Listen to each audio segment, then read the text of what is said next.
Hey there, friends. Today I'm excited to share with you the incredible story of Moses, one of the most famous heroes from the Bible. It's a tale of adventure, bravery, and a little bit of magic. So sit back, relax, and let's dive into this amazing journey. Our story begins in ancient Egypt, a long, long time ago. There was a very brave mother who wanted to protect her baby boy from danger. So, she placed him in a basket and set him afloat on the Nile River, hoping that he would be safe. As the basket floated down the river, it was found by none other than Pharaoh's daughter. She was enchanted by the baby and decided to raise him as her own, naming him Moses. And so Moses grew up in the royal palace, surrounded by all the luxuries of Egypt. Moses had a pretty amazing childhood. He learned all sorts of things and had everything he could ever want. But as he grew older, he began to notice the suffering of the Hebrew people who were slaves in Egypt. This troubled Moses deeply. One day Moses saw an Egyptian beating a Hebrew slave. This made Moses so angry that he couldn't just stand by. He intervened to protect the slave, and in the process he ended up killing the Egyptian. This forced Moses to flee Egypt and start a new life in the desert. Moses traveled far and wide until he reached the land of Midian. There he started anew, working as a shepherd and eventually marrying a woman named Zipporah. For many years Moses lived a quiet life, tending to his sheep and raising a family. But one day, while Moses was tending his sheep near Mount Horeb, something extraordinary happened. He saw a bush that was on fire, but it wasn't burning up. Curious and amazed, Moses approached the bush. From the burning bush, Moses heard the voice of God. "Moses, Moses," God called. Moses replied, "Here I am."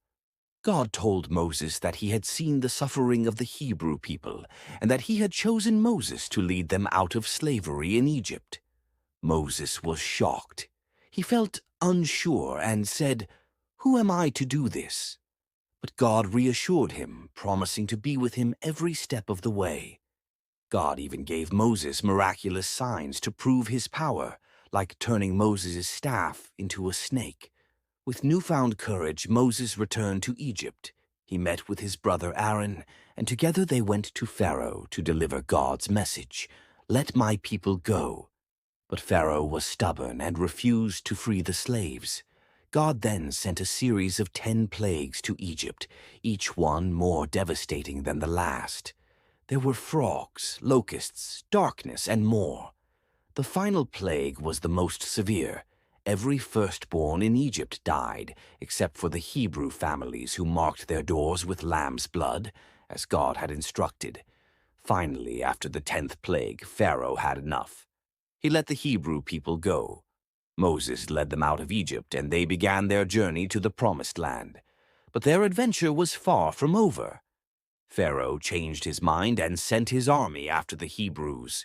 Trapped between the Red Sea and the approaching army, the people were terrified. But Moses lifted his staff, and God parted the Red Sea, allowing them to cross on dry land. Once they were safely across, the sea closed behind them, stopping Pharaoh's army in their tracks. The Hebrews were free at last. They celebrated their freedom and praised God for his mighty works. Moses continued to lead his people through the desert. Along the way, God gave them the 10 Commandments, important rules to live by. Despite many challenges and hardships, Moses kept guiding his people, always trusting in God's plan. After many years of wandering, they finally reached the edge of the Promised Land. Moses, who had faithfully led his people, could see the land from a distance. His journey had been long and full of incredible moments. And that's the amazing story of Moses, a true hero who showed courage, faith, and leadership. Thanks for joining me on this epic adventure. If you enjoyed this story, don't forget to give a thumbs up, hit that subscribe button, and share your thoughts in the comments below. Until next time, keep dreaming, keep learning, and keep being kind to one another. Bye friends, subscribe and follow for more stories.